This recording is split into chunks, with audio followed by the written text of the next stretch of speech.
there's enormous interest in the World Chess Championship here in London. Magnus Carlsen from Norway and his challenger, Fabiano Caruana from America, have already played 2 fighting games, but both ended in a draw. Who's going to be the first to land the first blow and win a game? Once again, Carlsen played the Sicilian defence, but this time Caruana was better prepared.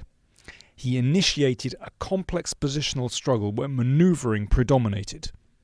First, Caruana stood better, then Carlsen.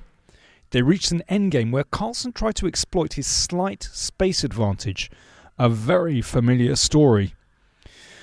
But Caruana remained safe and solid, and the game was agreed drawn after 49 moves. No drama. It seemed that neither player was completely happy after the game. Magnus, were you reasonably satisfied with the outcome of the opening? Nope. There was absolutely no reason to be satisfied. I mean, I thought I was just in for a long day, and then obviously a few minutes later I was much happier. But no, I mean, I cannot be satisfied with the opening. Okay. Now that you've played 3 games and you have all this media attention, tens of thousands of people watching every move you make, I'd like to know, is this whole process fun for you, or is it more grueling and stressful? I don't know if I'd call it fun. I mean, it's definitely experience I'm happy that I'm having. I mean, it's quite a new one, but also it starts to feel pretty much like a normal tournament very quickly. I mean, yeah, the first game, and especially the start of the first game was a really novel experience, but now it feels pretty normal. You know, you prepare and you play. Of course, a lot more is on the line, but yeah, still it feels kind of like the usual routine.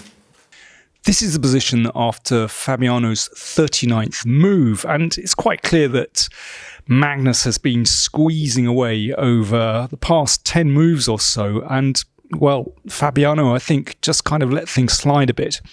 Nevertheless, his position is still very solid. And I think Magnus realised that this was objectively a draw. But he also saw that Fabiano was running a little bit short of time. So he thought with 1 move to go, he'd gamble a bit. He wanted to provoke a crisis. So he played the knight to c5. So Fabiano had around about 5 minutes left to make his final move. Well, of course, it's not a desperate time situation. But still, to make a big decision like this, whether you exchange bishop for knight, can be a little bit tricky when the clock is ticking down.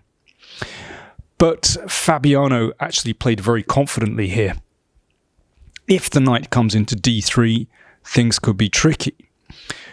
But instead, after not very much consideration, he simply exchanged bishop for knight. And after bishop takes, obviously the pawn is threatened. So king here. And king c6. Of course, black, if anyone is better, is for choice here. But it's going to be a draw. But how Fabiano achieved that draw is very instructive. So, first of all, knight f1. Now, really, the only way to make progress here is to create a pass pawn. So, b4.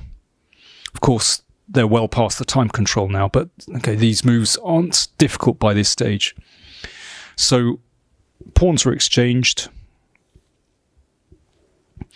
The knight came out to e3 and the king comes into c5. Well, at first glance, you might think, this is still tricky because perhaps the black king could come into d4, attack this one, maybe at some moment support the pawn advancing down the board, but actually it's very easy to draw this. So first of all, f4, so exchanging more pawns.